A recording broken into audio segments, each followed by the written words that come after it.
नमस्कार साथियों। वंचित भारत के साथ मैं आपका साथी डॉक्टर सत्यवीर सिंह। एक लंबे समय अंतराल के बाद फिर से मन हुआ कि आप लोगों के साथ जुड़ा जाए, कुछ नई बातों के साथ, कुछ नई चर्चाओं के साथ।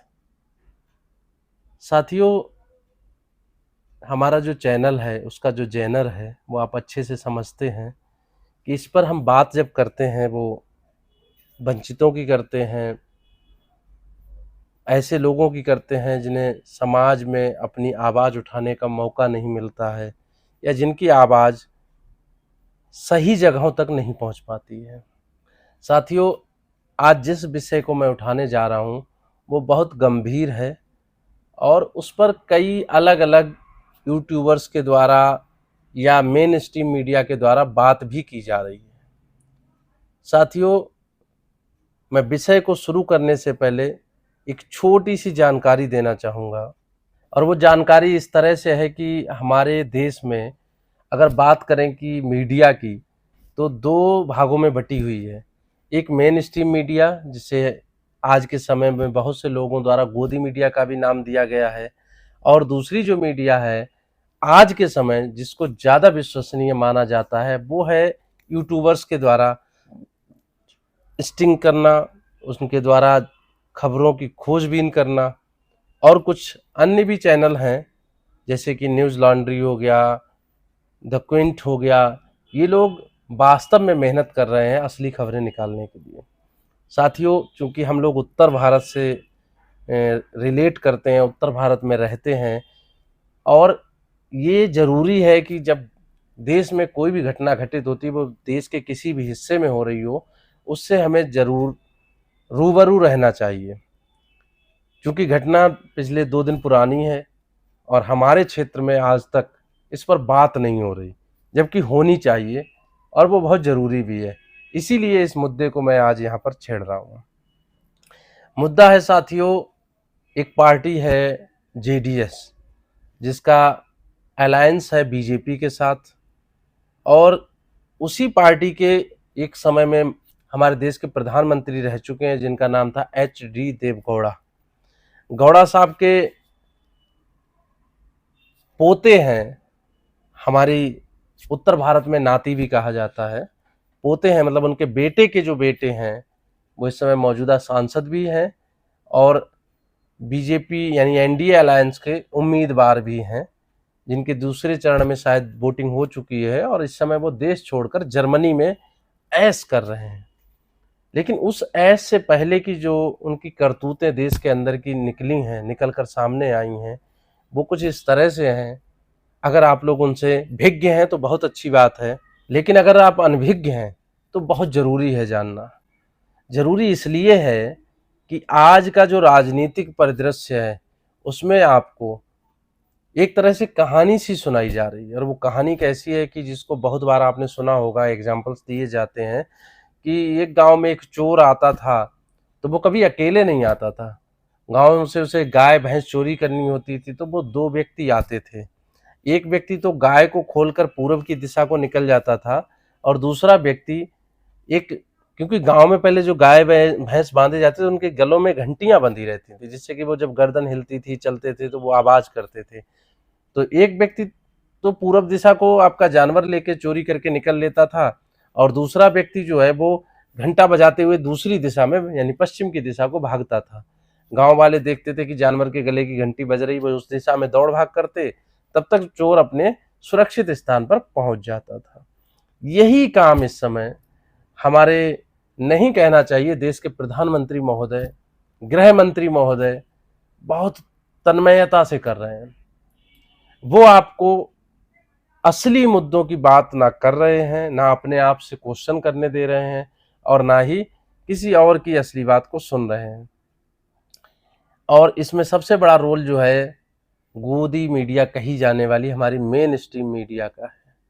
इसलिए हम सबकी ये जिम्मेदारी बन जाती है, हम सबसे तात्पर्य उन सारे लोगों से है जो छोटे छोटे यूट्यूबर्स हैं, जो छोटे छोटे चैनल्स चला रहे हैं और आप तक सही खबरें लेकर आ रहे हैं। साथियों, मैं मेन खबर पर लौटता हूं। तो मेन खबर जो है वो एच.डी.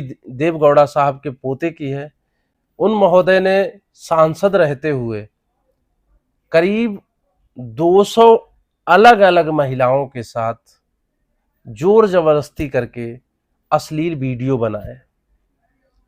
कहा तो यहां तक जा रहा है कि वो पॉर्न इंडस्ट्री के बहुत बड़े सप्लायर भी हैं। हालांकि ये अपुष्ट खबरें हैं तो इन पे बहुत कुछ नहीं कहा जा सकता, लेकिन ऐसी भी चर्चाएं चल रही हैं। और ये सारी वीडियोज वो खुद शूट करते थे, और उन वीडियोज में ये देखा जा सकता है कि महिलाएं असहज महसूस कर रही हैं, जोर ज़बरदस्ती उनके साथ की जा रही है, और वो कहने का मतलब डिनाई कर रही हैं। मतलब कि कोई भी वीडियो ऐसी नहीं है जिसमें कि जैसा कि पॉर्न इंडस्ट्री में होता है सारी चीज़ें राजी से होती हैं या फिर दोनों व्यक्तियों की मर्जी से हो रही हैं, ऐसा बिल्कुल भी नहीं है। उन सारी वीडियोज में ये सारी हरकतें ज़बरदस्ती की जा रही हैं। अब करीब करीब 1000 के आसपास ऐसे वीडियोज सामने आए हैं एक पेन ड्राइव के माध्यम से, जिसमें उनका असली चेहरा समाज के सामने आ चुका है। साथियों, ये सब बातें मैं आपको इसलिए बताना चाहता हूँ कि उत्तर भारत में चुनाव के 2 चरण पूरे हो चुके हैं, तीसरा चरण होने वाला है। तो ये मान के चलिए कि बौखलाहट जो मौजूदा सत्ता है, सत्तासीन लोगों में बढ़ती जा रही है, और वो आपसे इस तरह के मुद्दे जिसमें उनकी गर्दन फंसती है, उस तरह के मुद्दे ना तो मीडिया आपके सामने आने देना चाहती है और ना वो लोग लेकर आ रहे हैं। तो ये बहुत ज़रूरी है कि इन सब बातों को आप तक पहुंचाया जाए। पहुंचाने का उद्देश्य और कुछ नहीं है, पहुंचाने का उद्देश्य सीधा सा है कि ये मैं बिल्कुल नहीं कह रहा कि वो व्यक्ति अगर किसी दूसरी पार्टी में होता तो वो चरित्रवान होता। बिल्कुल, कहीं पर भी है, अगर चरित्रहीन व्यक्ति है तो वो चरित्रहीन ही रहेगा, लेकिन एक नैतिकता का तकाजा होता है, और वो कुछ इस तरह से होता है कि अगर आपकी पार्टी या आपके अलायंस का कोई व्यक्ति है, तो जिस तरह से आप हमला विरोधी विपक्षी पार्टियों पर करते हैं, उसी तरह से हमला या उस तरह की ही कार्रवाई उन व्यक्तियों पर भी होनी चाहिए, जो कि ना तो हमारे गृह मंत्री जी ना ही प्रधानमंत्री जी उस पर ध्यान दे रहे हैं। और वो आपको सिर्फ एक ही मुद्दे पर भटकाए पड़े हैं, वही भैंस वाली जो मैंने बात की कि मुद्दा तो असल ये होना चाहिए कि वेस्ट बंगाल में जब एक ऐसी घटना घटी, प्रधानमंत्री जी वहां आंसू बहाने पहुंच गए। मणिपुर जल रहा है आज की डेट में भी, चुनाव में वहां हिंसा हो रही है, प्रधानमंत्री जी को कोई मतलब नहीं। वहां महिलाओं को नंगा घुमाया गया, कोई मतलब नहीं है। HD देवगौड़ा जी के पोते महोदय 1000 अश्लील वीडियो उनकी वायरल होती हैं, उस पर कोई बात नहीं है। वहाँ की जो महिलाएं हैं वो महिलाएं नहीं हैं उनकी नज़र में।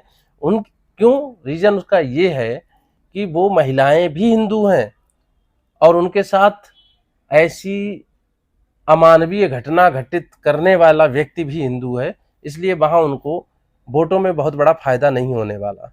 लेकिन जहाँ पर भी जरा सी भी हिंदू और मुस्लिम एंगल मिलता है, उसको बहुत तेजी से हाईलाइट करते हैं। तो ये बहुत ज़रूरी है कि हम सब समझदार बने, और हम सब समझदार कब बनेंगे? जब हम हिंदू मुस्लिम से बाहर निकल पाएंगे, हम धार्मिक कट्टरता से बाहर निकल पाएंगे, और हम ये देखेंगे कि हमारे देश को क्या चाहिए। हमारा देश संविधान से चलना चाहिए या हमारा देश मनुस्मृति से चलना चाहिए। साथियों, ये बहुत सोचनीय बिंदु है। अगर ये सरकार तीसरी बार सत्ता में आती है तो आप ये मान के चलिए, आपसे मतलब उन सारे लोगों से जो कि कमेरा समाज से आते हैं, जो कमाकर खाने वाले हैं, उनके लिए स्थितियां बहुत विकट होने वाली हैं, बहुत समस्याग्रस्त वो होने वाले हैं। आरक्षण पे चोट होनी ही होनी है। आरक्षण के साथ साथ नौकरियां आपको आज के समय नहीं मिल रही हैं, आगे क्या मिलेंगी आप खुद समझदार हैं। तो इन सब मुद्दों को आपको नकारना है। ये वीडियो बनाने का सिर्फ और सिर्फ इतना ही उद्देश्य है कि हम सबको बहुत जागरूक होना है, विशेषकर उत्तर भारत के लोगों को, क्योंकि हम बहुत धर्म की चाशनी में एकदम से लिपट जाते हैं और उसके बाद धर्मांधता में खोते चले जाते हैं। तो ये बहुत ज़रूरी है कि हम चीज़ों को सही से समझें और समझने के बाद सही बटन दबाएं। आप अपने मनपसंद उम्मीदवार को चुनें, लेकिन ये ध्यान रखते हुए चुनें कि क्या वो आपकी जड़ों पर मट्ठा तो नहीं डाल रहा। ऐसा तो नहीं कि आपको फिर से एक नई लड़ाई लड़नी पड़े अपनी फसलों को और नस्लों को बचाने के लिए। असल में ये चुनाव फसलों और नस्लों को बचाने के लिए है। तो बिल्कुल ध्यान रखें कि अपनी फसल और नस्ल को सुरक्षित रखने के लिए ये बहुत ज़रूरी है कि सत्ता परिवर्तन हो। सत्ता परिवर्तन नहीं भी हो पाता है पूर्ण रूप से कम सत्ताधारी दल की सीटें अवश्य कम हो, जिससे कि वो निरंकुश ना हो पाए। आज के लिए बस इतना ही, और एक अनुरोध के साथ वीडियो को ख़त्म करना चाहूँगा कि वीडियो को लाइक शेयर अवश्य करें। इससे हमारा भी मनोबल बढ़ता है और हिम्मत पैदा होती है आप लोगों के लिए मीडिया से लड़ाई लड़ने की, और सत्तासीन ऐसे लोगों से जो कि हमारे समाज को, हमारे देश को तोड़ना चाहते हैं, उनसे लड़ाई लड़ने की। इसी के साथ दोबारा मिलते हैं एक नई वीडियो के साथ। तब तक के लिए जय विज्ञान, जय संविधान। धन्यवाद।